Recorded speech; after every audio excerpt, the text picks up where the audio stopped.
Dis sielskoffietyd.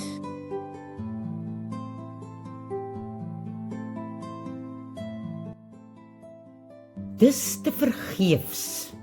Dit gaan nie help nie. Dis nie die moeite werd nie. Is hier die stellings wat jy gereeld maak wanneer jy voel jy het nou weer eens teen 'n muur vasgeloop? Wanneer jy iemand probeer oortuig of dissiplineer en jy net nie die reaksie kry waarvoor jy soek nie. Geen wonder jy voel om op te gee nie. Niemand luister nie. Niemand slaan ag op wat jy sê nie. Ek doen die afgelope tyd Bybelstudie oor die boek Prediker in die Bybel, waar die skrywers gereeld daarna verwys dat alles hier kom tot niks. Dit sit toe natuurlik my ooraktiewe brein in overdrive, want hoekom sou hulle dit kwytraak? God het ons tog nie op hierdie aarde geplaas vir niks nie. Hoe verder ek lees, hoe meer besef ek dat ek en jy self die verantwoordelikheid dra of ons lewens hier sal lei tot iets of niks. Jy sien, as 'n kind van God sal jou lewe hier altyd lei tot iets, want Vader se liefde sal deur jou sigbaar wees. Dis hoekom ons hier geplaas is, vir God se koninkrykswerk. Jy weet natuurlik dat daar niks is wat ek en jy kan doen om God se goedkeuring en tevredenheid te koop nie. Al help ons hoeveel mense, al gee jy al jou geld vir die kerk, of koop jy hoeveel voertuie en huise vir die wat dit nie kan bekostig nie. Die enigste ding wat God behaag, is geloof in hom. Dis hoekom ons in hierdie wêreld deur soveel goeie en slegte ervarings gaan. God wil hê dat ons geestelik al hoe meer moet groei in ons geloof in hom, want ons is koninkrykskinders. Dit beteken ons is royalty en daarom wil Vader vir ons net die beste hê.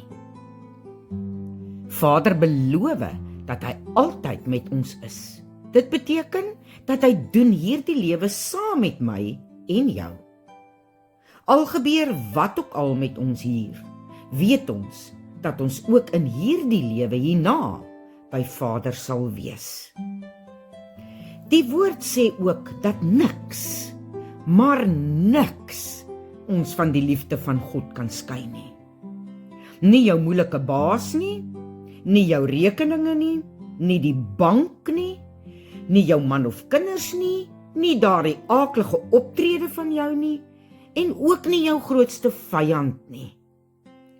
Wanneer God saam met ons hierdie lewe doen, en hy ons beskerm met sy liefde, want onthou, niks kan ons van sy liefde skei nie, is daar mos niks in hierdie wêreld wat ons hoef te vrees nie. Dis dan wat ons, maak nie saak waardeur ons gaan nie, steeds sy liefde vir die wêreld kan wys. Sy omgee in werking stel, sodat die wat hom nodig het, kan sien dat Jesus leef en 'n werklikheid is. Dis wanneer alles hier lei tot iets, want ons leef God se koninkryk uit na ander. Dis wanneer die wie se lewens tot dusver tot niks gelei het nie, 'n kans kry om te draai en God as hulle enigste verlosser en saligmaker te aanvaar. En so kom ek toe tot die slotsom in wat die boek Prediker nou eintlik sê. Dat die najaag van plesier, rykdom en alles wat wêrelds is, kan lei tot frustrasie en uiteindelike dood en ydelheid, wat sal lei tot niks. Die ware betekenis van hierdie lewe word slegs gevind deur God te vrees en die daaglikse lewe as 'n geskenk uit sy hand te geniet en te bly groei in geloof, want dit sal altyd betekenis inhou. En dis hoekom ons nooit sal opgee nie, want wat ons doen ons vir God en sy koninkryk, in dankbaarheid vir sy genade.